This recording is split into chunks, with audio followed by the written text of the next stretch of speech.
Sri Guru Charitra Chapter 12. As Siddha went on thus recounting the divine acts of Sri Guru, Namadaraka Sharma, who was listening attentively, asked, Sir, you have said that Sri Guru left the banks of river Krishna for the banks of river Bhima. Yet you say that he abides on the banks of the former river as the invisible spirit, answering the prayers of the devout. Has anyone experienced the truth of this claim? If so, I long to hear at least one instance of it. Siddha began, O Namadaraka, the Supreme Spirit of Self does not have anything like movement from one place to place, location, or any particular state of existence. What seems so is but the divine play of the Lord. He will be experienced as per one's own attitude to him. Now listen, in course of time people came to know from Ganganuja how the Lord blessed the yoginis and assured them of his presence there in spirit. So they worshipped the Padukas with due reverence. Indeed, all their wishes were fulfilled. I shall recount one incident. There was a Brahmin lady living in that area. All her children died immediately after. In desperation, she revealed a plight to a pious and learned Brahmin priest. The latter was divinely inspired to tell her thus, Madam, there can be several karmic causes belonging to one's previous lives for the loss of one's children in the present life. It can be the consequence of killing cows, Brahmins, dogs, snakes, and children, or of stealing others' wealth. In your previous life, you unfairly appropriated the wealth of a Brahmin of the Saunaka Gotra. He has become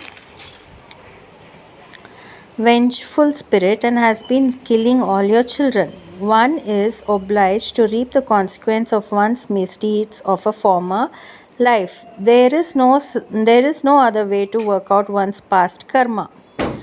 You too, Changla lock kara. You too shall do so. The lady could not bear these words. She prostrated to his feet and begged him to teach her a way out of a pitiable plight. The latter replied, Madam, perform the religious rites necessary for the elevation of the Brahmin's soul to higher realms of existence, along with the special rites of oblation and repentance. Observe such religious vows for a full month. Then take a holy dip in the Ashtatirtha and worship the sacred Padukas and the fig tree. Then feed Brahmins and give away gifts of money plentifully to a pious Brahmin of Saunaka Gotra. The lady submitted, I do not have a plentiful store of money. I shall certainly observe the monthly vows and worship the Padukas. Subsequently, the Brahmin lady started observing the vow along with her husband. On the third night, the spirit that was killing her offsprings appeared in her dream. She immediately ran to Sri Guru, who was seated under the fig tree, and sought his refuge. Sri Guru consoled her and sternly reprimanded the spirit. You mean spirit, how dare you threaten a helpless woman? The latter replied, Lord, it is not proper for you to be partial to her. She misappropriated my money in her previous life. In order to win it back by tormenting her, I have assumed this form. Sri Guru said, by assuming the form and frightening her like this, you will not achieve your salvation. I shall teach you the means of attaining higher realms of being. Listen, it was in a previous life that she deprived you of your wealth. In this life she is poor and has no means of paying you back. I shall see that she scrupulously performs religious rites which will secure higher states of existence for you, and I shall make her offer as much money as she can manage to man of your Gotra. Besides, I shall secure liberation for you. If this satisfies you, it is well.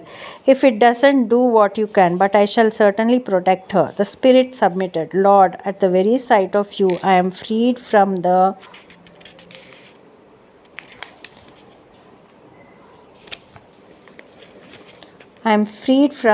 thralls of my evil tendencies. You may do as you please, and I shall be satisfied. Sri Guru turned to the lady and said, My dear, did you hear what he said? You do accordingly, and he shall be and he shall be liberated. Thereby your offsprings will prosper. And the Lord disappeared. The lady woke up and informed her husband about the dream and acted accordingly. Thereby she was freed soon from the cursed torment and from the fruits of a former misdeed.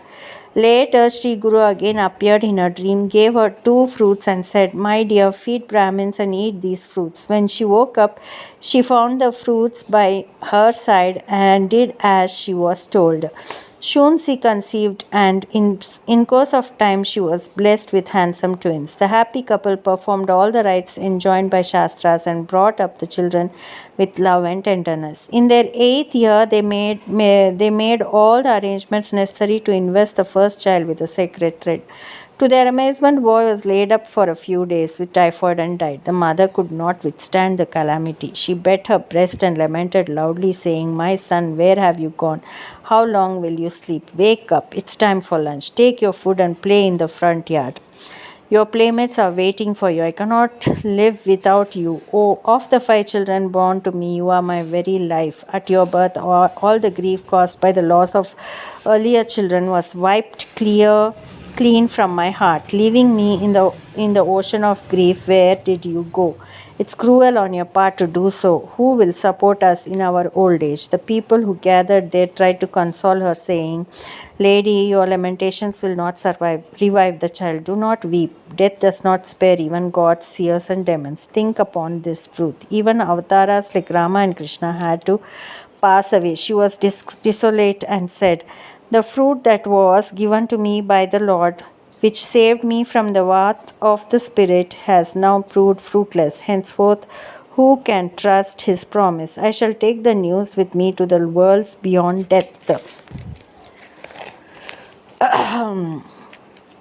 Then a sage emerged from the crowd, approached her, and said, "My child, why do you lament the death of a son? It does not deserve to be lamented. Think, is he the body or the soul? If he is the body, even now he is before you, your very eyes, with all his flesh, bone, skin, as before. If he is the soul, then he is ever birthless and immortal.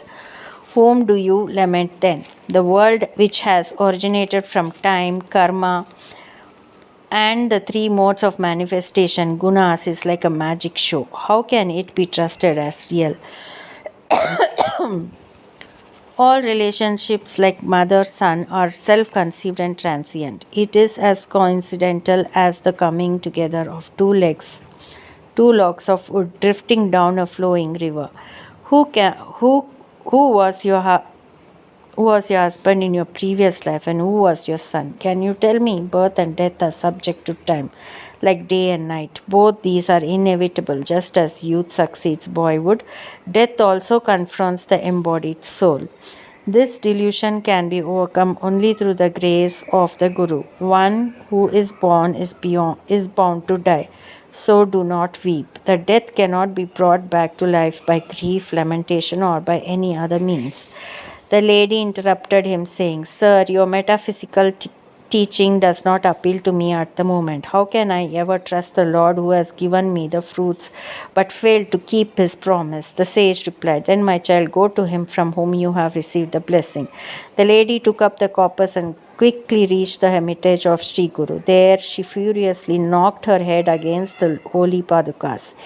Even at sunset, she refused to give away the dead body for the performance of the last rites. All the people went away, leaving the poor couple. That night, Sri Guru appeared in a dream and said, "My child, how have I wronged you? I have ever blessed you. The vital force had already left the body of your son, but I have brought it back." So saying, the Guru disappeared.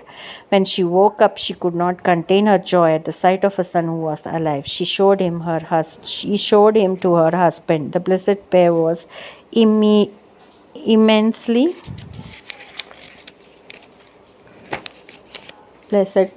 immensely happy. With redoubled faith, they paced around the fig tree thrice and prostrated to the padukas. The Brahmin of the village came to know of the miracle and glorified Sri Guru.